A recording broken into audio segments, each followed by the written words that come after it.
এরে আল্লাহর গোলাম, আল্লাহকে যে বন্ধু বানাইতে চায় ওই বান্দার মধ্যে দুনিয়ার কোন লোভ আর ঢোকার সুযোগ পাবে না। ওরে আসল বন্ধু মাওলার তো ওই ব্যক্তি যে আল্লাহর রঙে রঙিন হয়ে যাবে। সিবগাতাল্লাহ ওয়া মান আহসানু মিনাল্লাহি সিবগা ওয়া নাহনু লাহু আবিদুন।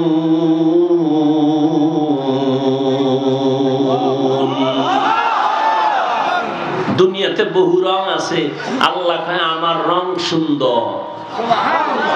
আল্লাহর রঙে রঙিন হও। আল্লাহর রং কেমন? আল্লাহর রং কেমন? আল্লাহরই চিনি না, তার রং কেমনে চিনি? তেরা আয়না আলম রঙ্গ বুহে যেধার দেখতা হো উধার তু হ্যায়। আল্লাহর রং কেমন? আল্লাহ পাক রব্বুল আলামিনের দেখা যাবে না, তবে আল্লাহ পাক জাইফা। আল্লাহ বলেন আমি মানুষ বড় দুর্বল করে সৃষ্টি করেছি। মানুষের মতো কোন দুর্বল প্রাণী আল্লাহর বানান নাই। মানুষ এতটাই দুর্বল, একটা পিপিলিকা যদি ঘুমের ঘরে কানের মধ্যে ঢুকে যায় মানুষ দুর্বল হয়ে চিৎকার দিবে। পিপিলিকার সামনেও সে দুর্বল। প্রত্যেকটা মানুষ সৃষ্টিগতভাবে দুর্বল। পৃথিবীতে কোনো ভিন্ন কোনো মাখলুক নাই যেটা মানুষের থেকে দুর্বল। সব থেকে মানুষ দুর্বল। জ্ঞানের বেলায় দুর্বল, খানার বেলায় দুর্বল, ঘুমের বেলায় দুর্বল, মেধার বেলায় দুর্বল, দুনিয়ার লাইনে দুর্বল, ধর্মের লাইনে দুর্বল। সর্বসাইড দুর্বলতা নাই বলতে মানুষের মধ্যে কিছু নাই। সর্বোপরি মানুষ সব থেকে বেশি দুর্বল। একটা মশার কাছে দুর্বল, একটা ভিন্ন প্রাণীর কাছে সবাই দুর্বল। কিন্তু এই দুর্বল মানুষটার দাম কত? নূরের সৃষ্টি ফেরেশতার থেকেও বেশি দাম। ইয়া আইয়ুহাল্লাযীনা আমানুস্তাঈনু বিস-সাবরি ওয়াস-সালাহ ইন্নাল্লাহা মা'আস-সাবিরিন। আল্লাহ বলেন ও মুমিন, তোমরা সাহায্য প্রার্থনা করো সবর ও সালাতের মাধ্যমে, নিশ্চয়ই আল্লাহ সাবিরিনদের সাথে হয়ে থাকেন। হাদিসে পাকে পয়গম্বর বলেন মাই ইউরিদিল্লাহু বিহি খাইরান ইউসিব মিন। আল্লাহ যাকে বেশি মহব্বত করেন তাকে মুসিবত দিয়ে পরীক্ষা নেন। হ্যাঁ, নামাজ হবে এখনই? সমস্যা কি? এখানে আজান হবে, নামাজ হবে, পেরেশানির কিছু নাই।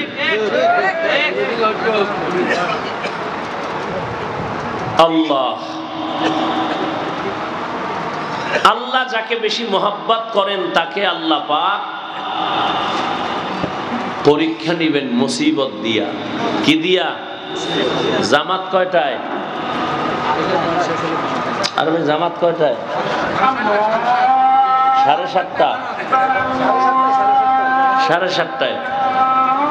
তো 7:30টা যদি বাজে 2 মিনিট আগে বাহিরের মাইক বন্ধ করে দিবে অপারেটর, ভেতরের মাইক চলবে।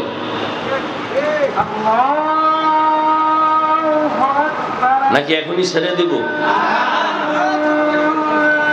তো আল্লাহ যাকে বেশি মহব্বত করেন। এখানে আরেকটা মাসালা বলে ফেলি, যেহেতু আজান চলতেছে একটা মাসালা শুনেন। এখানে 5-7টা মসজিদে আজান হবে, আরো বেশি। সবগুলোর আওয়াজ কানে আসবে। আজানের জবাব দেওয়া জরুরি। একটা আজানের, সব আজানের না। কোনটা 10টা মসজিদে আজান হচ্ছে, কোনটারটা দিবেন। যেই মসজিদের আজানে আপনি নামাজ পড়বেন সেই মসজিদের আজানের জবাব দিবেন। যেই আজানের মসজিদে আপনি নামাজ পড়বেন না সেটার জবাব দিতে হবে না। নাম্বার 2, এখানে বয়ান চলতেছে, সবার জবাব দেওয়ার কোনো দরকার নাই। একজনে জবাব দিলেই সবার পক্ষ থেকে আদায় হয়ে যাবে। বুঝাইতে পারলাম? অতএব বিভ্রান্ত হবেন না, খুব সাবধান। তো আল্লাহ যাকে বেশি মহব্বত করেন তাকে আল্লাহ পরীক্ষা দিবেন মুসিবত দিয়া। তাহলে মুসিবত আসবে এটা মুমিনদের জন্য পরীক্ষা। আর আল্লাহ যে মুসিবত দিবেন রাগ করে না মহব্বত করে? কাকে দিবেন? মুমিনকে। তাহলে মুমিনের কাছে মুসিবত আসাটা নেয়ামত। এজন্য অনেক সময় আমাদের মুরব্বী আহলুল্লাহ যারা, তারা মুসিবতে পড়লে নিয়ম হলো ইন্না লিল্লাহ পড়া, তারা পড়তেন আলহামদুলিল্লাহ। বলে আলহামদুলিল্লাহ পড়লেন কেন ইন্না লিল্লাহ বাদ দিয়া? কয় যে আল্লাহ যে আমার উপরে মোহাব্বতের নজর দিছেন, এটা বড় নেয়ামত। বুঝেননি? বড় নেয়ামত। এজন্য আমি ইন্না লিল্লাহ না পড়ে কি পড়ছি? আলহামদুলিল্লাহ পড়ছি, যে আল্লাহ আমার উপরে নজর দিছেন, নাইলে মুসিবত আসলো কেন। এক আর একটা মাসআলা শুনেন, হাদিসে পাকে রাসূল বলেন, আল্লাহ যদি তার প্রিয় কোনো বান্দার সম্মান দিতে চান, খুব খেয়াল করবেন, আল্লাহ যদি তার কোনো পছন্দের বান্দার সম্মান বাড়াতে চান, সম্মান, কিন্তু সম্মান বাড়াইতে গিয়া যে আমল দরকার ওই পরিমাণ আমল বান্দার নাই, এখনো বুঝেন নাই? আল্লাহ যদি কারো সম্মান বাড়াইতে, এখন বান্দার যেই পরিমাণ আমল আছে ওই পরিমাণ আমলে সম্মান আর উপরে বাড়ে না। নবী বলেন তখন তাকে আল্লাহ মুসিবত দিয়া সম্মান বাড়ায় দেন।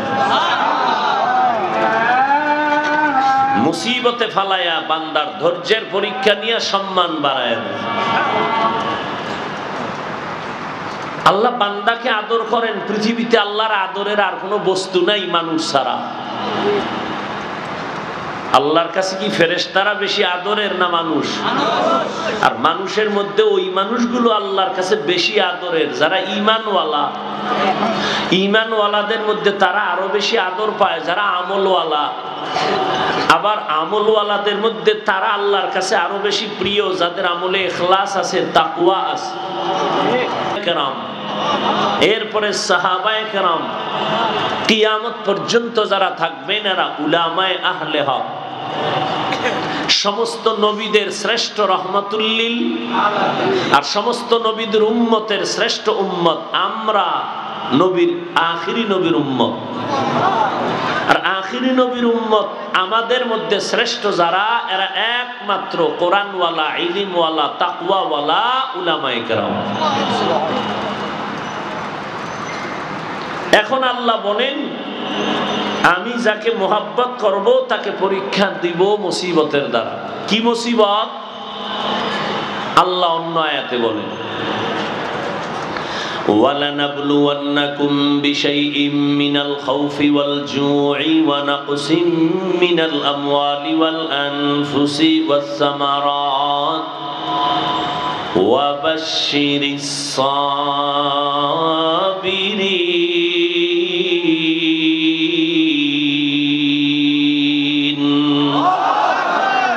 এবার অপারেটর ভলিউম বাড়াও তো, আর একটু ইকোটা একটু কমাও, আর রিভার্বটা একটু কমাও, ভলিউম বাড়াও। আর 7:30টার আগে 2 মিনিট আগে বাহিরের মাইক বন্ধ করে দিও। আল্লাহ বলেন আমি 5টা জিনিসের দ্বারা পরীক্ষা নিব। কয় জিনিস? 1 ভয়ের মাধ্যমে, 2 ক্ষুধা, 3 হলো মালের সম্পদের ঘাটতি, সম্পদ দিয়ে নিয়ে যাব। কয়টা গেল? 4 জীবনের ঘাটতি, জীবন দিয়ে নিয়ে যাব। 5 ফলের মাধ্যমে ঘাটতি ঘটাইয়া আল্লাহ পরীক্ষা নিবেন। আর আল্লাহর দেওয়া পরীক্ষায় কামিয়াব যদি কেউ হতে চাও, একটা পুঁজি লাগবে। ওই পুঁজি না থাকলে ওয়াল্লাহি আল্লাহর কসম সে ফেল করবে, পাস করতে পারবে না। ওই পুঁজিটার নাম হলো ধৈর্য। ওই পুঁজির নাম কি? ধৈর্য। ধৈর্য কত দামি পুঁজি! আল্লাহ বলেন ধৈর্যের পুঁজি যারা অর্জন করবে আমি তাদেরকে বড় বড় 2টা পুরস্কার দিব। কয়টা পুরস্কার? 1 দুনিয়ার জমিনে একটা দিব, আর একটা পরকালে দিব। দুনিয়ার পুরস্কার কি জানো? আমি আল্লাহ তার বন্ধু হয়ে থাকবো। আরো আস্তে করে বলেন। মুসলমানের আওয়াজ এটা অ্যাটম বোম থেকে পাওয়ার বেশি। আওয়াজ দিবেন কেমনে? সারাদিন বিড়ি টানেন, সুদ খান, ঘুষ খান, কথা ঠিক নেই? ওই সেদিন বলে গেছিলাম না, শেরপুরের পাশে দেশ স্বাধীন নাক টেনে ঘুমায়, মুসলমানের সন্তানরা নাক টেনে ঘুমানোর সুযোগ নাই। আবু সাইদ জীবন দিয়েছে, মুগ্ধ দিয়েছে, মুসলমান একবার না, প্রয়োজনে ইসলামের জন্য, কোন দলকে নামাইয়া উঠাবার জন্য নয়, ইসলামের জন্য, দ্বীনের জন্য, আল্লাহর জন্য, রসুলের জন্য জীবন বারবার দিবে। মুসলমান নাকে তেল দিয়ে ঘুমাবে সেদিন যেদিন এই দেশের উলামায়ে কেরাম বয়ান করবে, কোন বেনামাজির থেকে অনুমতি নেওয়ার প্রয়োজন হবে না। মুসলমান নাকে তেল দিয়ে ঘুমাবে সেদিন যেদিন মসজিদ কমিটির মধ্যে কোন বেনামাজি সুদখোর থাকবে না। মুসলমান নাকে তেল দিয়ে ঘুমাবে সেদিন যেদিন এদেশের কোরআনের ফ্যাক্টরির মধ্যে কোন নাস্তিক বেঈমান আর বেনামাজির দখল আর হস্তক্ষেপ থাকবে না। সেদিন নাকে তেল দিয়ে ঘুমাওয়া, এর আগে ঘুমানোর সুযোগ নাই, কাফন কিনে রেডি থাকো, ডাক আসলেই দৌড়। আবু সাইদের মতো তৈরি থাকো, মুগ্ধর মতো তৈরি থাকো, তবে কোনো নেতার জন্য নয়, কোনো বেনামাজির জন্য নয়, কোনো দলের জন্য নয়, ইসলামের জন্য। আল্লাহ হেদায়েত দান করুন। তুমি নাকে তেল লাগায় ঘুমাও স্বাধীন, আর অন্যদিকে দেহ ব্যবসায়ী মহিলারা সাংবাদিক সম্মেলন করে বলে আমগো অধিকার ফেরত চাই। প্রস্কোয়াটারের নারীরা, বেশ্যাপাড়ার নারীরা, দেহ ব্যবসায়ী নারীরা সম্মেলন করে আমগো অধিকার ফেরত দাও। আমরা দেহ ব্যবসা করে খাই, সেখানে হস্তক্ষেপ কেন, আক্রমণ কেন? আল্লাহ হেদায়েত দান করুন। রাগ করতেছেন? ব্রেনকে ওয়াশ করেন, ইঞ্জিলে ময়লা পড়ছে, ময়লা জমসেডি সাফ করেন। আলেমদের সাথে সম্পর্ক জোড়ায়া দেন। বাসে লেখা আছে ধূমপান নিষেধ, আছে না? কেউ করে? হুশ নেই। করে মানি ড্রাইভার করে, হেল্পার, কন্ট্রাক্টর, টাকা না থাকলে দাঁড় করে বিড়ি টানে। আমরা হুজুরেরা নিষেধ করলে ধোঁয়াটা আমগো দিকে মারে আর বলে আমার বাবার টাকা দিয়ে টানতেছি, তোমার সমস্যা কোথায়? মসজিদে লেখা আছে ধূমপান নিষেধ, আছে? শেরপুরের কেন্দ্রীয় মসজিদে বোধহয় আছে, নাই? ওখানে ঢুকলে কেউ ধূমপান করে? বরং বারান্দায় ঢুকার আগেই মসজিদের আঙ্গিনায় পকেট হাতায় টুপি কই। বাসে লেখা ধূমপান নিষেধ, এরপরও করে, নিষেধ করলে গালি দেয়। মসজিদে লেখা নাই, এরপরও কেউ করে না। বিষয় কি? কি বিষয়? পরিবেশ। সৎসঙ্গে স্বর্গবাস। আর বাকিটা কর না কেন? সোহবতে সালে তোরা সালে কুনাত, সোহবতে তালে তোরা তালে কুনাতে জামানা, সোহবতে বাউলিয়া বেহতেরাজ সদ সালা তাআত বেরিয়া। পারস্যের কবি, কবিকুল সম্রাট আল্লামা শায়েখ সাদি রহমাতুল্লাহ আলাইহি, তিনি এত বড় আল্লাহর একজন প্রিয় গোলাম, গোসল করতে একদিন গোসলখানায় ঢুকছেন। গোসলখানায় ঢুকার পরে দেখে আতরের ঘ্রাণ আসতেছে। সাদি নজর করে দেখেন এত ঘ্রাণ কেন? কোন আতরের শিশি বোতল পরে আসেনি, দেখে না কোনো বোতল নাই, কোনো আতরের দানিও নাই। এত সুন্দর গোসলখানার থেকে এত ঘ্রাণ আসতেছে এক পার্শ্ব থেকে। তিনি নজর করে দেখেন ওই গোসলখানার ভেতর একটা মাটির চাকা পড়ে আছে। সাদি মাটির চাকাটা উঠাইয়া নাকের কাছে নিয়ে দেখেন এখান থেকে মিশকের আতরের ঘ্রাণ আসতেছে। সুবহানাল্লাহ। সাদি মাটির থেকে ঘ্রাণ পাইয়া মাটিকে তার কবিতার ভাষায় প্রশ্ন করে, গলে খুশবু ইয়ে দর হাম্মামে রোজে رسید از دست محبوب بدستم بدو گفتم که مشکے یا عبیری که از بوی دلاویز تو مستم بگفتا من گلے نا چیز بودم ولیکن مدت بغل نشستم جمال ہم نشی در من اثر کرد وگرنہ من ہما خاکم کے ہستا সাদির ফার্সি কবিতার বাংলা একজনে কবিতা বানায় বলে, একদাস নামের আধারে বসিয়া হেরিনো মাটির ঢিলা হাতে নিয়ে শুকিয়া দেখিলাম রয়েছে সুবাস মেলা। কহিল তাহারে কস্তুরী তুমি, ওগো তুমি কি আতুরদা, তোমার গায়েতে সুবাসে ভরা, ওগো তুমি কি গুলিস্তা। মাটি জবাব দেয়, কহিল সব কিছু আমি নহি, আমি অতি নিচু মাটি, ফুলের সাথে থাকিয়া তাহার সুবাসে হইলাম খাঁটি।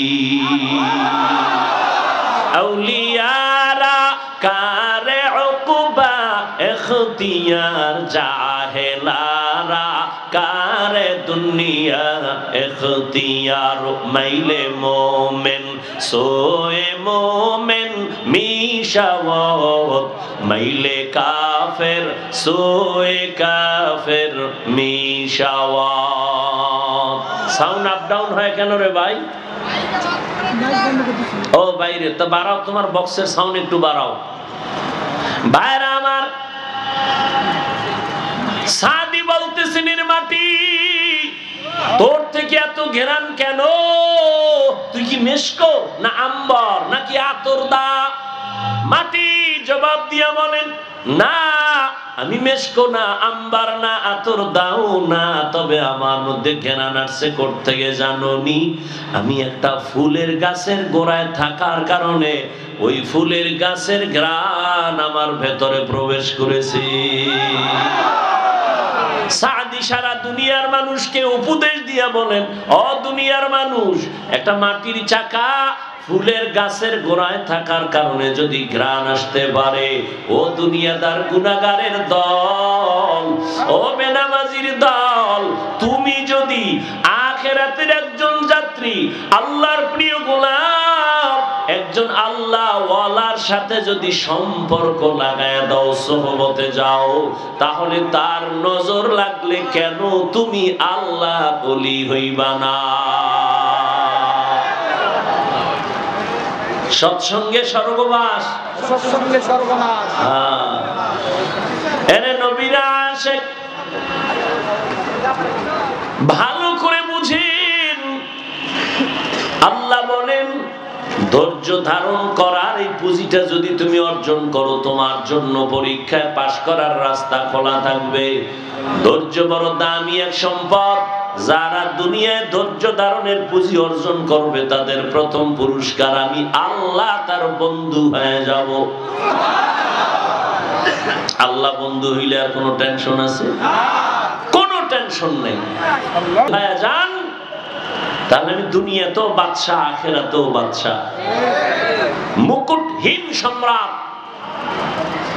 আখিরাতের পুরস্কার আল্লাহ বলেন, ইন্নামা ইউয়াফাস সাবিরুন, ইন্নামা ইউয়াফাস সাবিরুন আজরাহুম বিগাইরি হিসাব।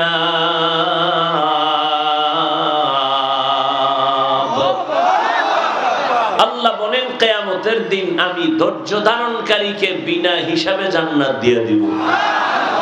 ইয়া ইলাহি মুঝসে মুঝকো দূর কর, के देखो मुझ में तुझको एक नजर या इलाही तू मेरा माबूद है या इलाही तू मेरा माशूक है।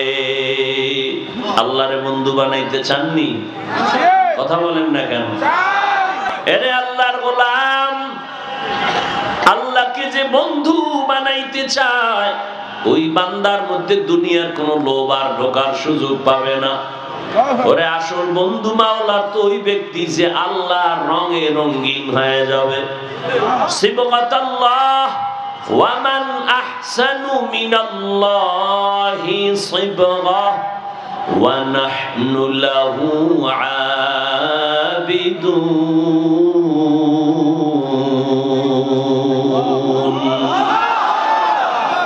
দুনিয়াতে বহু রং আছে, আল্লাহ কয় আমার রং সুন্দর। আল্লাহর রঙে রঙিন হও। আল্লাহর রং কেমন? আল্লাহর রং কেমন? আল্লাহরই চিনি না, তার রং কেমনে চিনি? तेरा आईना आलम रंग बूहे जिधर देखता हो उधर तू है। আল্লাহর রং কেমন? আল্লাহ পাক রব্বুল আলামিনের দেখা যাবে না, তবে আল্লাহর মাখলুক দেখে দেখে আল্লাহর রং নাও। দোতলা বিল্ডিং কত সুন্দর, এই সুন্দর বিল্ডিংটা কে বানাইছে? ইঞ্জিনিয়ার বলে আমি বড় একজন ইঞ্জিনিয়ার, পারদর্শী অভিজ্ঞ। বলে তুমি যে অভিজ্ঞতার আলোকে বলো তুমি দামি, প্রমাণ? বলে আমার কাজ দেখো, আমি বিল্ডিং বানাইছি 10 তলা। ওদিকে তাকায় দেখো বিল্ডিং এত সুন্দর, বানানেওয়ালা ইঞ্জিনিয়ার কত সুন্দর। আল্লাহর রং দেখতে চাও রে মুমিন? ভালো করে আল্লাহর মোহাব্বতের নজর দিয়ে তাকাও। এই আসমানটা কেমন সুন্দর করে বানানো। প্যান্ডেল বানাইছে, খুঁটি ছাড়া থাকে না। যত বেশি খুঁটি দেয় তত প্যান্ডেল মজবুত। আর এত বিশাল আসমান, একটা না 7 আসমান। এত বড় বড় আসমান গুলো একটার সাথে একটা বাড়ি লাগে না। নিচের থেকে কোনো খুঁটি নাই, উপর থেকে কোনো টানাও নাই। ও আল্লাহর বান্দা, ওই আকাশের দিকে তাকাইয়া জমিনের দিকে তাকায়া দেখো কত সুন্দর জমিন। সমুদ্রের দিকে তাকাও কত সুন্দর সমুদ্র, তরঙ্গ করতেছে, ঢেউ খেলতেছে। গাছের দিকে তাকাও কত সুন্দর, পাতা থেকে পানি ঝরতেছে। পাহাড়ের দিকে তাকাও, এগুলো দেখে দেখে তুমি মাওলার কুদরতের ঘেরান নাকে লাগাও। গভীর ভাবে তাকাও। আর যারা এগুলো নিয়ে ফিকির করবে এক সময় তারা আল্লাহর মুহাব্বতের পাগল পারা হয়ে যায়। ইয়া আইয়ুহাল্লাযীনা আমানু, ও মুমিন, আমি আল্লাহ পাক রব্বুল আলামিন তোমাকে পরামর্শ দিলাম, তুমি দুনিয়ার পরীক্ষায় যদি পাস করতে চাও তোমার ধৈর্য লাগবে। না হয় পাস করতে পারবা না, এরপরও তোমার কুদরতের সাহায্য লাগবে। কারণ তুমি জন্মগত দুর্বল, মেধার বেলায় আবার দুর্বল, খানার বেলায় দুর্বল, ঘুমের বেলায় তুমি দুর্বল। দুনিয়ার জমিনে চলতে যদি চাও, জান্নাতের পথে আগাইতে চাও, এক তো তুমি দুর্বল, আবার পেছন থেকে 3 দল শয়তান তোমাকে আক্রমণ চালায়। তুমি যেন নেক আমলের দিকে আগাইতে না পারো, জান্নাতের পথে আগাইতে না পারো। ও বান্দা, দুর্বলতা নিয়ে আগাইতে পারবা না, একা একা চলতে পারবা না, অন্যের সাহায্য তোমার নিতে হবে, না হয় সম্ভব না। যার চোখের পাওয়ার নাই, চোখওয়ালার সাহায্য নিতে হবে। যার হাত নাই, হাতওয়ালার সাহায্য নিয়ে চলতে হবে। যার পা নাই, অন্য পাওয়ালার সহযোগিতা নিয়ে চলতে হবে। ও আল্লাহর বান্দা, আল্লাহ বলেন আমি মানুষ বানাইছি দুর্বল করে। দুনিয়ার জমিনে যদি চলো, তুমি অন্যের সাহায্য ছাড়া চলতে পারবা না। সুন্দর চেয়ারে বসে আছি, আমার টাকার অভাব নাই, কিন্তু এরপর আমি বড় দুর্বল। কারণ আমারে যদি গরিবেরা, ফকির যারা নিম্ন শ্রেণীর মানুষ, ও যদি আমাকে ধান ক্ষেত থেকে ধান উঠাইয়া চাল বানাইয়া না দেয়, আমি টাকাওয়ালা, টাকা লইয়া মরবো, পেটে খানা যাবে না। টাকাই শান্তির মূল? হ্যাঁ, সমুদ্রের ভেতরে গরিবেরা গিয়া যদি ইলিশ মাছ না ধরতো, কোন টাকাওয়ালা মাছ খাওয়ার উপায় ছিল না। ও আল্লাহর গোলাম, এজন্য অন্যের সাহায্য ছাড়া দুনিয়ায় চলা যায় না। আখিরাতের লাইনে কেমনে চলবা? অন্যের সহযোগিতা নিতে হবে। তবে কার থেকে সহযোগিতা নিবেন? যার থেকে চাইলেই মনে চায় নেওয়া যাবে না, কারণ নেওয়ার মধ্যে কিছু নীতি নির্ধারণ করা আছে। তিনটা দুর্বলতা যার মধ্যে নাই তার কাছে চাইলেই পেয়ে যাবেন। কয়টা? এক নাম্বার, যার মধ্যে কোনো পিছে টান নাই। আমি যদি সামনে আগাইতে চাই, আমার স্ত্রী আমার পেছনে টানে দিয়া যাও। ছেলে বলে আমার আবদার পূরণ করো, পেছন থেকে আমার মেয়ে বলে আমার আবদার পূরণ করে যাও। আমার আব্বা বলে, মা বলে আমাদের আবদারটা পূরণ করে যাও। পেছন থেকে আমাকে টানতেছে। দুনিয়াতে এমন একটা মানুষ নাই যার পেছনে টান নাই। আছে? নাই। দুই নাম্বার হলো দুর্বলতা যার থাকবে না। বলে কি? যার অভাব থাকবে না। দুনিয়াতে এমন একটা মানুষ দেখাইতে পারবেন নি যার কোনো অভাব নাই? আছে কেউ? কোন মানুষ আছে অভাব নাই? বরং যার টাকা যত বেশি তার অভাব তত বড়। কি? গরিবেরা রিকশায় চলতেছে, রিকশা ডিস্টার্ব, হাইটা চলে যাইব 10 কিলোমিটার। বড়লোক আর 1 কিলোমিটার হাঁটার শক্তি নেই। ঠিক নেই? ও জাকাত পঙ্গু। বড়লোকরা মনে করে আমরা নিজেরা স্বয়ং সম্পূর্ণ, অথচ পৃথিবীর চূড়ান্ত ভাবে বড়লোকরা গরিবের কাছে দুর্বল। 5 তলা বিল্ডিং যদি গরিবরা কাজের লোক কাজ না করে, তো ওই সুন্দর টাইলস মোজাইক করা বাড়িটা গরুর গোয়াল ঘর হয়ে যাবে। বড় লোক এত দুর্বল, কাজের লোক জুতা মুছে না দিলে ময়লা সহ পড়তে হবে, খানা পাকায় না দিলে কপালে আর খানা যাবে না।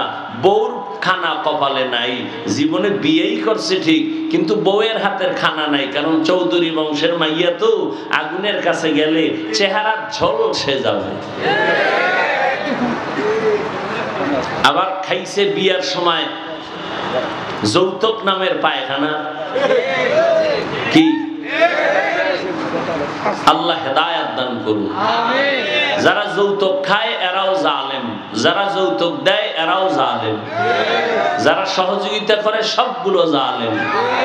জালেমের বিচার হবে মরার আগে, লিখে রেখে না জীবনের জন্য।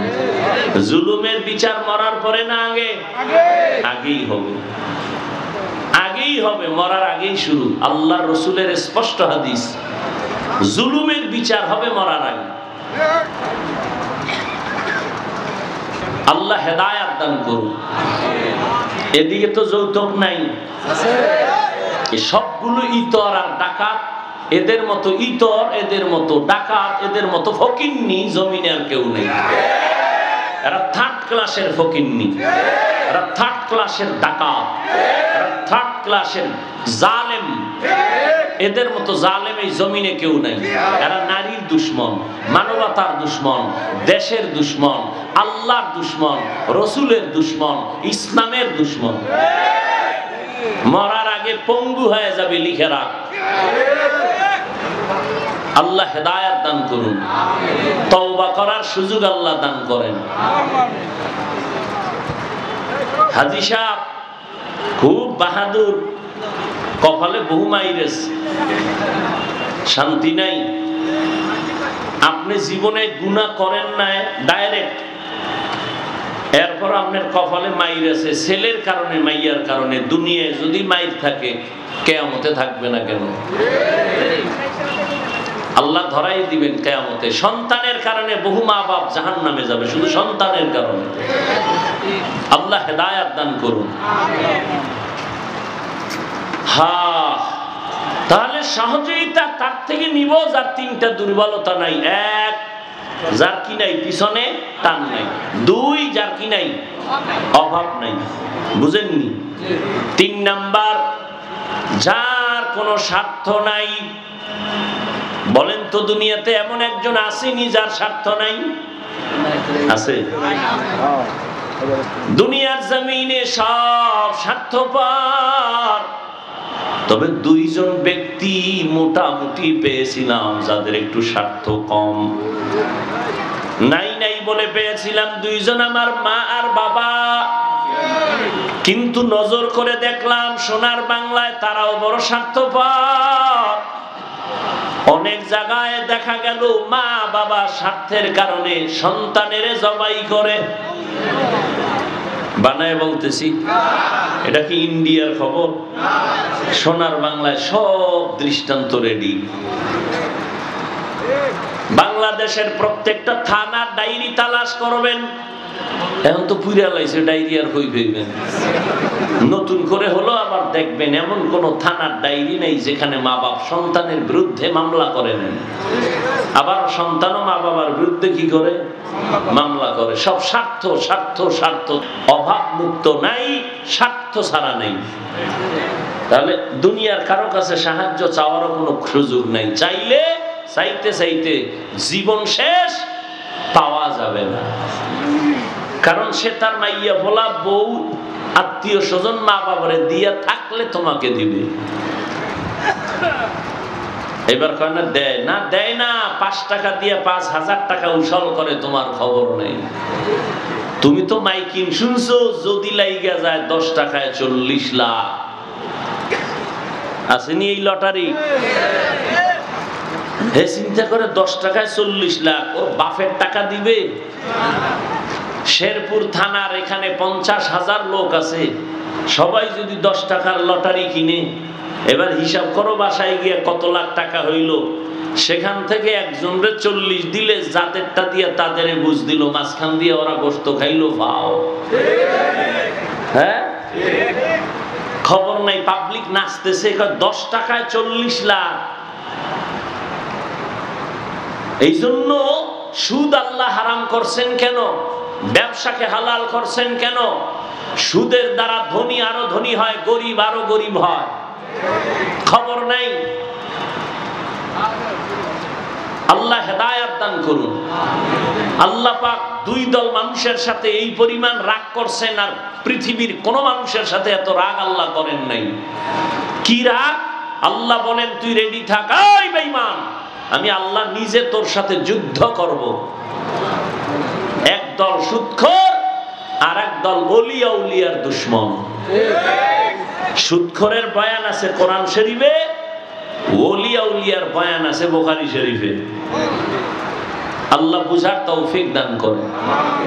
অনেকে বলে ওলিয়া উলিয়া মানি না, আর আমি আল্লাহর জাতের কসম খায়া বলি, যারা ওলিয়া উলিয়া মানে না, আমি বলি তারা কোরআন শরীফ মানে না, হাদিস শরীফ মানে না। আল্লাহর কসম, সন্দেহ করলে ঈমান দুর্বল হবে, আমি কসম খেয়ে বলে গেলাম। তারা কোরআনও মানে না, হাদিসও মানে না, আর সব বাতিল। এরা কি? এদেরকে যারা বাতিল বলবে না, তারাও বাতিল। ইয়া আইয়ুহাল্লাযীনা আমানু ইসতাঈনু বিস-সাবরি ওয়াস-সালাহ ইন্নাল্লাহা মা'আস সাবিরিন। 3টা অভাব যার নাই, 3টা দুর্বলতা যার নাই, তার থেকে সাহায্য নাও। পেছনে টান নাই, অভাব নাই, স্বার্থপরতা নাই। এই হিসাব করে দেখবা দুনিয়াতে একজন মানুষও নাই, তবে একজনই পাওয়া যাবে, তিনি হলেন আমার একমাত্র আল্লাহ। আল্লাহর কোনো পেছনে টান আসেনি, মাইয়া বলা বউ আসেনি, নাই। আল্লাহর কোনো অভাব আসেনি, আল্লাহর কোনো স্বার্থ আসেনি। আল্লাহ যদি স্বার্থপর হইতেন, আল্লাহরে যারা আল্লাহ বলিয়া ডাকে তারা খাইতো, আর সবাই না খাইয়া মরে যাইত। কিন্তু আমার আল্লাহ কেমন দয়ার মালিক, গর্তের পিপিলিকার খানাটাও টাইম মতো পায়, কোন পিপিলিকা না খাইয়া কষ্ট পায় না। সমুদ্রের হাজার হাজার লাখ কোটি মাছ না খাইয়া কষ্ট পায় না। জঙ্গলের ভেতরে হাজারো ধরনের প্রাণী না খাইয়া মরে না। উড়ন্ত পাখিগুলো শূন্যের মধ্যে উড়িয়া পেট ভরে সন্ধ্যাবেলা বাড়ি হাজির। ওদের থেকে মানুষের দাম কম, কথা কয় না। তাহলে মানুষ কেন কুত্তার মতো পাগল হয়েছো? পিপিলিকা তো দৌড়ায় না, ও তার রিজিক জায়গায় পায়, মাছ তার রিজিক ওখানে পায়। জঙ্গলের প্রাণীরা কি শেরপুর বাজার আইয়া খাওন খায় না, ওদের খানা জঙ্গলে টাইম মতো পায়। মানুষ তুমি তো বিছানায় খানা পাওয়ার কথা ছিল, কিন্তু তুমি কেন পাগল হয়ে দৌড়াইতেছো? তুমি আমার আল্লাহর কুদরতের উপরে বিশ্বাস বড় দুর্বল।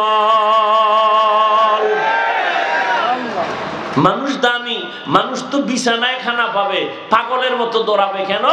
চরিত্র নষ্ট হয়ে গেছে মানুষের। মানুষ এখন আল্লাহর গোলামি বাদ দিয়ে মানুষের গোলাম হচ্ছে। আল্লাহ বলেন আমার কোনো অভাব নাই যে আমি দিতে দেরি করব, আমার কোনো অভাব নাই। ইয়া আইয়ুহান্নাস আনতুমুল ফুকারাউ ইলাল্লাহ ওয়াল্লাহু হুয়াল গানিয়্যুল হামিদ।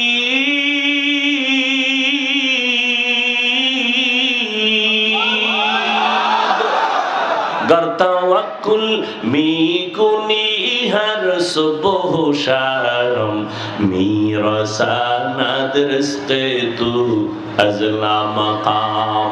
আল্লাহ বলেন তোমরা সবাই ফকির, আমি আল্লাহ একমাত্র ধনী। আল্লাহ কি শুধু ধনী না, প্রশংসিত ধনী। দুনিয়াতে ধনী আছে না নাই? কিন্তু কেউ প্রশংসিত না, সব স্বার্থপর।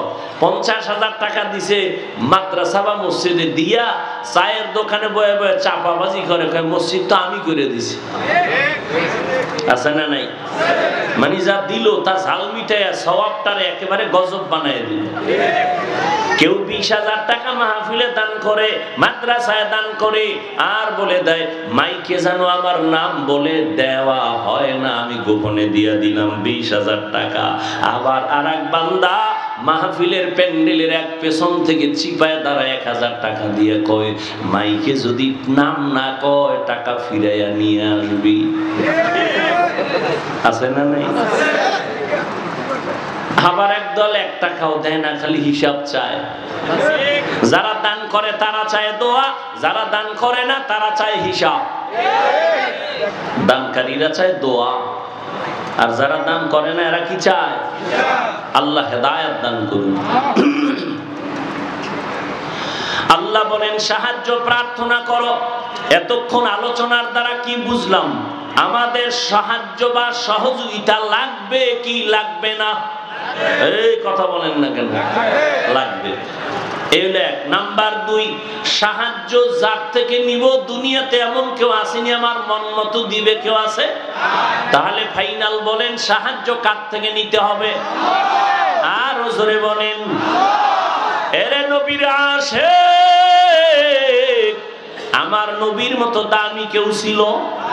কেউ আছে? কেউ আসবে? ওই নবীজির জীবনে কোনো প্রয়োজন কিছু হইতো কি হইতো না? হইতো। বলো নবী কোন মাজারে গিয়া চাইতেন? ইব্রাহিম নবীর মাজারে, মুসা নবীর মাজারে, আদম নবীর মাজারে? কার কাছে চাইতেন?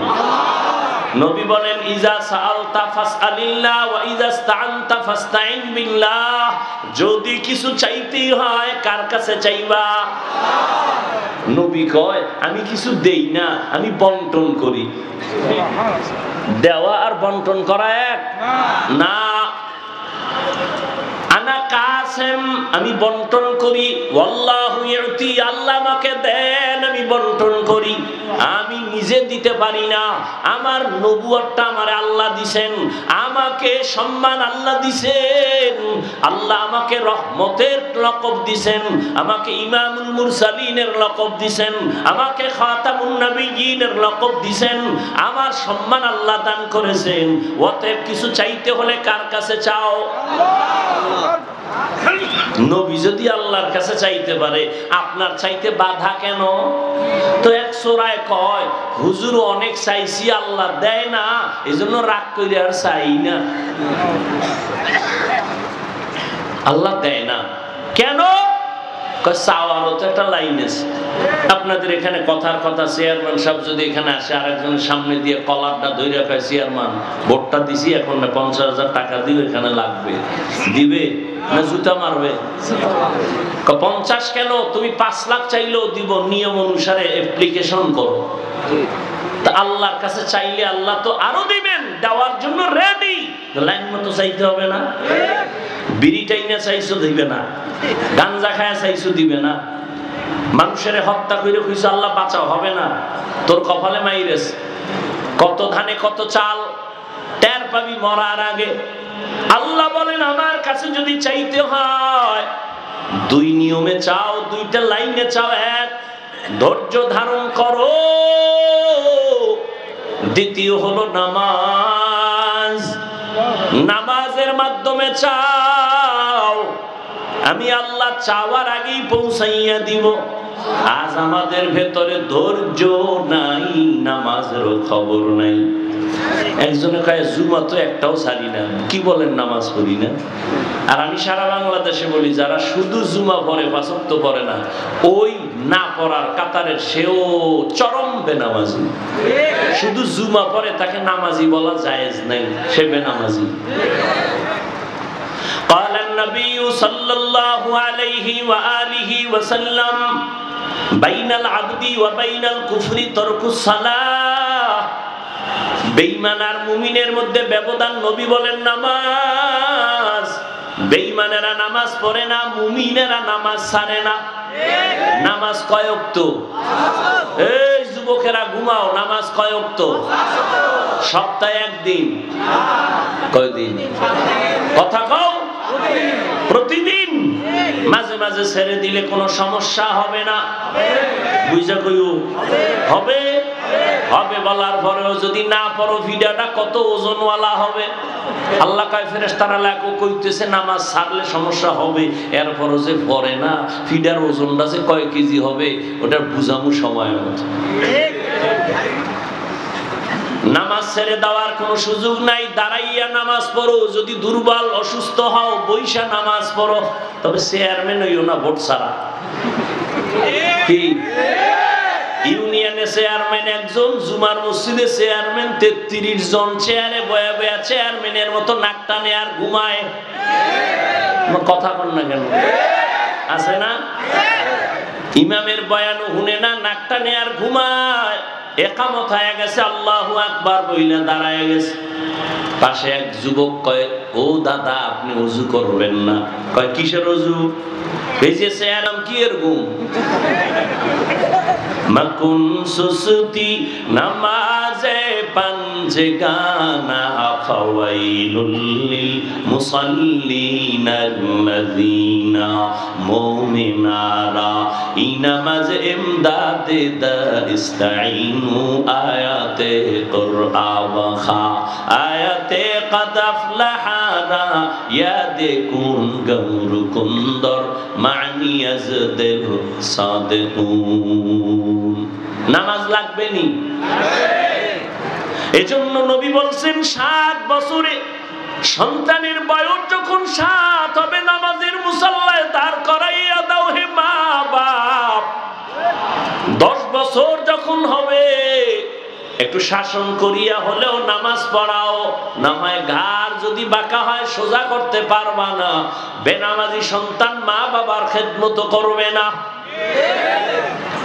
7 বছর বয়স থেকে নামাজের তালকিন দাও, দাওয়াত দাও।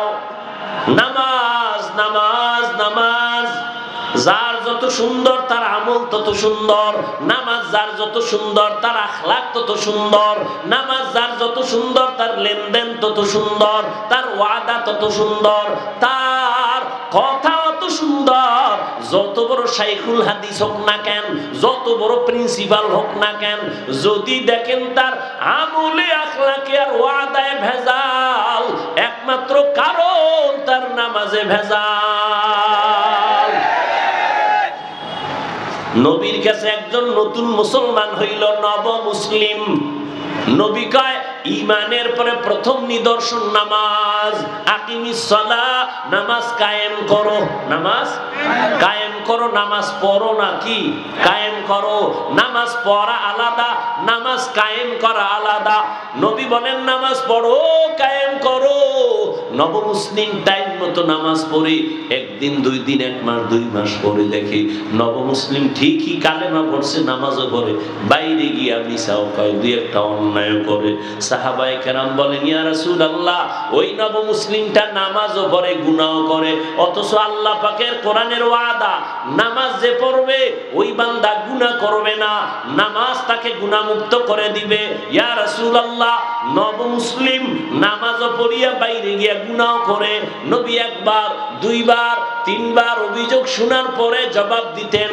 1 বার শুনলেন জবাব নাই, 2য় বার একই অভিযোগ, জবাব দেন না, 3য় বার অভিযোগ শুনলেন, নবীজি বললেন, ও সাহাবায়ে কেরাম, আপনারা কিছুই বলবেন না, যেদিন ওই নবমুসলিমের নামাজ ঠিক হবে গুনাহ সেদিন থেকে আর করবে না।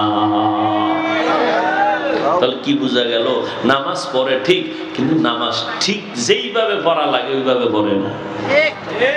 কি আমরা নামাজ পড়ি মানুষকে দেখাবার জন্য, একা একা যখন নামাজ পড়ি 10 রাকাত পড়তে মাত্র 4 মিনিট, আর মানুষের সামনে যখন দাঁড়াই আমার 4 রাকাতে 6 মিনিট। আল্লাহর জন্য হইছে না মানুষের জন্য? এই জন্য নামাজ আর ঠিক হয়ে যাবে। এজন্যই তো বললাম, যত বড় পাগড়িওয়ালা হোক, ভেজাল যদি দেখেন বুঝতে হবে তার নামাজে ভেজাল। মুমিনের পরিচয় নামাজ। এর যুবক, আজকে তুমি অজুহাত দাও নামাজ পড়তে পারো না, ব্যবসার ঝামেলা, এই ঝামেলা, সেই ঝামেলা, চাকরির ঝামেলা। ও আল্লাহর গোলাম, আল্লাহ তোমাকে বলে নাই আর সারা রাত আমার ইবাদতে কাটাও, সারা দিন রোজা রাখা জিকির করো, বলে নাই। ব্যবসা করো, ইসলাম বাধা দেয় না। চাকরি করো, বাধা নাই। তুমি লেখাপড়া করো, বাধা নাই। বান্দা 24টা ঘন্টা দিয়া রাত দিন প্যাকেট করে দিলাম, এই 24টা ঘন্টার মধ্যে 22 ঘন্টা তুমি তোমার নিজের ব্যক্তিগত কাজে ব্যয় করো, থাকলো কত? মাত্র 2 ঘন্টা তোমার কল্যাণে। আমি মাওলারে দাও তোমার কল্যাণে, আমার আল্লাহর কোনো কল্যাণ নাই, তোমার কল্যাণে 2 ঘন্টা দাও। কয় একসাথে? কয় না, একসাথে পারবি না আমি জানি, এজন্য ভাগ ভাগ কইরা দিলাম। বলে কেমনে? কয় দুনিয়ার কাজও করবি, ঘুমও দিবি, সন্তানের হক আদায় করবি, স্ত্রীর হক আদায় করবি, দোকানেও যাবি, ব্যবসাও করবি, চাকরিও করবি, লেখাপড়াও করবি, ফাঁকে ফাঁকে 2 ঘন্টা টাইম ভাগ ভাগ কইরা আমারে দিবি তোর কল্যাণে। ফজরের নামাজের সময় 4 রাকাত নামাজ 20 মিনিট সময় দিয়া আবার নাস্তা খাইয়া দোকানে দৌড়ায় চলে যাও, আবার দোকানদারি করিয়া জোহরের টাইম খানার সময় ওযু গোসল কইরা আবার 10 রাকাত 20 মিনিট টাইম দিয়া 10 রাকাত নামাজ পড়, একটু রেস্ট নিয়ে আবার চাকরিতে চলে যা, দোকানে চলে যা, লেখাপড়ায় চলে যা, আবার দীর্ঘ টাইম দোকানদারি করার পরে একটু ক্লান্তি আসছে, একটু রেস্ট নে, একটু হালকা ওযু কইরা আবার 4 রাকাত নামাজ পড়, 20 মিনিট দিয়া দে। এবার মাগরিবের সময় আবার 5 রাকাতে 20 মিনিট, আবার এশার সময় 9 রাকাত নামাজি 20 মিনিট দিবি। তোরে আমি কিন্তু ভাগ ভাগ কইরা দিলাম, যাতে তোর দোকানের ক্ষতি না হয়, ঘুমের ক্ষতি না হয়, ব্যবসার ক্ষতি না হয়, চাকরির ক্ষতি না হয়। এইভাবে ভাগ ভাগ করে দিয়েছি।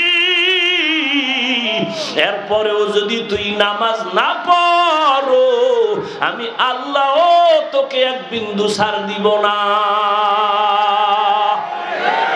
আমি কড়ায় গন্ডায় হিসাব করব, আমি আল্লাহ তোর বিচারটা কঠিন ভাবে করব। আমি আল্লাহর হুকুম মানতে গিয়ে তোর চাকরি বন্ধ করি নাই, আমি আল্লাহর হুকুম মানার কথা বইলে তো তোর ব্যবসা বন্ধ করি নাই। এরপরও সুযোগ পাইয়া কেন ফজর পড়লি না? সুযোগটা পাইয়া কেন বান্দা জোহর পড়লি না? সুযোগ ছিল, তোর পাশের দোকানওয়ালা গিয়া নামাজ পড়লো, তুই কেন নামাজটা পড়লি না? তোর পাশের ব্যবসায়ী সাইনবোর্ড লাগাইয়া দিছে নামাজের সময় বিরতি, সাটাটাই না চলে গেল। তোর পাশের দোকানওয়ালা আসর ছাড়লো না, মাগরিব ছাড়লো না, দোকানও চালায়, মাগরিবে মসজিদে যায় সামনের কাতারে, আবার এশার নামাজও পড়ে, আবার দোকানও চালায়। ও বান্দা, তুই কেন পারু নাই? আমি আল্লাহ তোর বিচারটা বড় কঠিন ভাবে করব। মরার পরে হবে আসল বিচার, এর আগে দুনিয়াতেই তোর অকাল মরণ হবে, চেহারার নূর নষ্ট হবে, রুজি করবি পাগলের মতো, খালি কামাই করবি কিন্তু কোনো বরকত পাবি না। একদিক দিয়ে টাকা আনবি, অন্য দিক দিয়ে দেখবি নাই। কেন? তোর নামাজ নাই, টাকায় কোনো বরকত নাই। আমি মাওলা তোর কামাই রুজির উপরে বেজার। এই কারণে দেখবি বাহিরের চোর তোর টাকা চুরি করবে না, তোর ঘরের চোরেরা নিবে। স্ত্রী টাকার খেয়ানত করবে, সন্তানেরা খেয়ানত করবে। আর যার আসল পুঁজির মধ্যে নিজের লোকেরা খেয়ানত করে, ও কোটি কোটি কামাই করলেও কোনো বরকত হবে না। আম্মা জানেরা খেয়ানত করে না? করে না? খেয়ানত করে। এরে নবীর আশিক আল্লাহ পাক রব্বুল আলামিন বলেন, নামাজের মাধ্যমে সাহায্য চাও, আমি দরজা খুলে দিব। ও যুবক, তোমার মতো যুবক স্কুল কলেজে পড়ে, চাকরি করে, ব্যবসা করে, নামাজ পড়ে, তুমি কেন পারবা না রে বাবা? কয়দিন আর বাহাদুরি করবা? করোনায় কত লাশ চলে গেল, ছাত্র জনতার আন্দোলনে কত লাশ চলে গেল, তুমি বাঁচবা তার গ্যারান্টি কই? এখনো সময় আছে, তওবা করে নাও। মরিয়া গেলে যাব। হায়াতের মালিক কে? রিজিকের মালিক কে? সম্মানের মালিক কে? তাহলে দুনিয়াওয়ালার টেনশনে কেন নামাজ ছাড়লা? হায়াত তো আল্লাহ দিবে, রিজিক তো আল্লাহ দিবে, কোন নেতা দিবে না, চাকরি দিবে না, রিজিক দিবেন আমার আল্লাহ। অতএব আল্লাহর মোহাব্বত নিয়া এখনো সময় আছে, তওবা করো। আল্লাহর আযাবের ভয় অন্তরে ঢুকাইয়া ওলামায়ে কেরামের সাথে পরামর্শ নিয়া এরপরে নবীর তরিকায় নামাজ পড়ো। আর পেছনের গুনাহ থেকে আমার আল্লাহর কাছে ক্ষমা চাও। আর বলো, হে মালিক, জীবনটা গুনায় কাটায় দিলাম শয়তানের ধোকায়, আজ আমি তওবা করে নিলাম। আর কোনোদিন নামাজ ছাড়বো না, আর কোনোদিন কারো হক নষ্ট করব না, জবান দ্বারা মিথ্যা বলবো না, গীবত করব না, গালি দিব না, মা বাবার খেদমত করব। জীবনে 2 টাকা পকেটে যদি নেই, আমি হালাল ভাবে নিব, হারাম ভাবে নিব না। ও আল্লাহর বান্দারা, কত বড় নিকৃষ্ট বাবা! কি বলবো, কত বড় নিকৃষ্ট বাপ! বাপ নামের কলঙ্ক, যে নিজেও হারাম খায় আর ঘরের শিশু বাচ্চাটার রক্ত কত পবিত্র, ওই বাচ্চাটাকেও হারাম খায়, রক্ত নাপাক করে। এর থেকে নিকৃষ্ট বাবা কে হতে পারে? চরম নিকৃষ্ট বাবা ওই বাবা যে শিশু বাচ্চার পবিত্র রক্তটাকে হারাম কামাই খাওয়াইয়া সন্তানের রক্তকে নাপাক করে ফেলতেছে, স্ত্রীর রক্তকে নাপাক করতেছে। তুমি জেনে শুনে হারাম খাইয়া মরো, তুমি জুতার বাড়ি তুমি খাইবা, তোমার স্ত্রীর অপরাধ কি? তাকে কেন হারাম টাকার কামাই দাও? সন্তানের অপরাধ কি? শিশুর অপরাধ কি? তাকে কেন হারাম টাকার খানা পেটের মধ্যে দাও? কারণ কি? ওই 10 তলা বিল্ডিং করে কি বাহাদুরি করে লাভ কি, যদি বিল্ডিং এর ভিতরে দুদকের নোটিশ এসে জারি হয়ে যায়? আল্লাহ হেদায়েত দান করুন। একটা হারামখোর শান্তিতে নেই। দেখছো না ফেসবুকের গোলাম বাবারা? দেখো না এই পরশুদিনের ঘটনা, মায় মারা গেছে, বাংলাদেশের হিরো, টাকার পাহাড় বানিয়েছে, কিন্তু পরশুদিন মা মারা গেছে।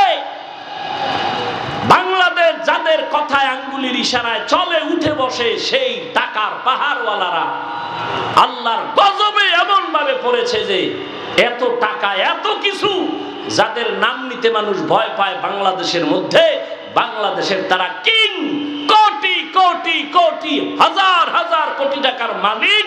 লাভ হলো কি? মায়ের জানাজা দিতে পারেনি। এর নাম কফাল, এর নাম কফাল, এর নাম জীবন। এর একটা জীবন হইল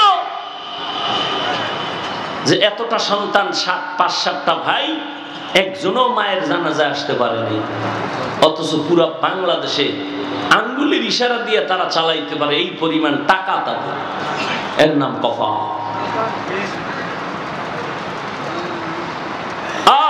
আল্লাহ হেদায়েত দান করুন। যুবকদের বলি, তওবা করো। মুরব্বীরা তওবা করেন, সন্তানগুলো মানুষ বানান, মানুষ বানান, আদর্শওয়ালা বানান, নামাজি বানান, ঘরটা নামাজের ঘর বানান। জবানে মিথ্যা কথা, গীবত, শেখায়েত, কারো হক নষ্ট করা যেন জীবনে না হয়। আল্লাহ সবাইকে তৌফিক দান করে। যে মানুষকে ধোঁকা দেয়, মূলত সে নিজেই ধোঁকা খায়। সে ধোঁকা দেয় না, আরো খায়, নিজের কপালটাকে খারাপ করে। মিথ্যা কথা বললে যদি কেউ টাকা অর্জন করে, এ টাকায় বরকত হবে না। আল্লাহ হেদায়েত দান করুন। আল্লাহ আমাদের সবাইকে তওবার দরবারে যে আল্লাহর কাছে মাথা নত করে রাসূলের আদর্শ মতো উলামায়ে কেরামের পরামর্শ নিয়ে চলার তৌফিক দান করুন। আলহামদুলিল্লাহি রাব্বিল আলামিন ওয়াসসালাতু ওয়াসসালামু আলা সাইয়্যিদিল আমবিয়াই ওয়াল মুরসালিন ওয়া আলা আলিহি ওয়া আসহাবিহি আজমাইন ইয়া আরহামার রাহিমিন ইয়া আরহামার রাহিমিন ইয়া আরহামার রাহিমিন রব্বিরহামহুমা কামা রব্বায়ানি সগীরা আল্লাহুম্মা ইন্নাকা আফুউন কারীম তুহিব্বুল আফওয়া ফা'ফু আন্না। ও দয়ার মালিক, গুনার বোঝা নিয়ে আপনার দরওয়াজায় হাত তুলেছি। আয় আল্লাহ, তওবার নিয়তে হাত তুলেছি, আর গুনাহ করব না। আমার কলিজার যুবক ছাত্র ভাই, পর্দার আড়ালের মা বোনেরা, আমার মুরব্বী উলামায়ে কেরামরা আপনার দরওয়াজায় হাজির। কত ব্যবসায়ী, কত চাকরিজীবীরা হাত তুলেছেন। মেহেরবানি করে আমাদের সকলের জীবনের সব গুনাহগুলো মাফ করে দেন। আয় আল্লাহ, আয়োজন কবুল করে নেন। আয় আল্লাহ, মেহনত সহযোগিতা যারা করেছেন কবুল করে নেন। এলাকায় শান্তি দান করেন। সবার কামাই রুজি, ব্যবসা চাকরিতে হালাল ভাবে বরকত দান করেন। অভাব দূর করে দেন আল্লাহ। আয় আল্লাহ, সারা দুনিয়াবাসীকে মাফ করে দেন। আয় আল্লাহ, প্রবাসে যারা ব্যবসা চাকরি করে হেফাজত করেন। বাংলাদেশ শান্তির দেশ বানায় দেন। জালেমদের জুলুম থেকে জাতিকে হেফাজতের পরস্পরে হিংসা দূর করে মুহাব্বত বাড়ায় দেন। সুন্নাত ওয়ালা জিন্দেগি দান করেন। উলামায়ে কেরামের পরামর্শ নিয়ে নবীর তরিকায় চলার তৌফিক দান করেন। আয় আল্লাহ, বাতিলের মোকাবেলায় বিজয় দান করেন। মা বোনদের আবেদা পর্দানিশী বানায় দেন। সন্তানগুলো নেককার বানায় দেন। আমার কলিজার প্রত্যেকটা যুবকের 5 ওয়াক্ত নামাজি, কোরআন পড়নেওয়ালা বানায় দেন। মোবাইলের গুনাহের থেকে হেফাজত করেন আল্লাহ। আয় আল্লাহ, দিলের নেক আশা পূরণ করে দেন। মাদ্রাসা মসজিদগুলো কবুল করে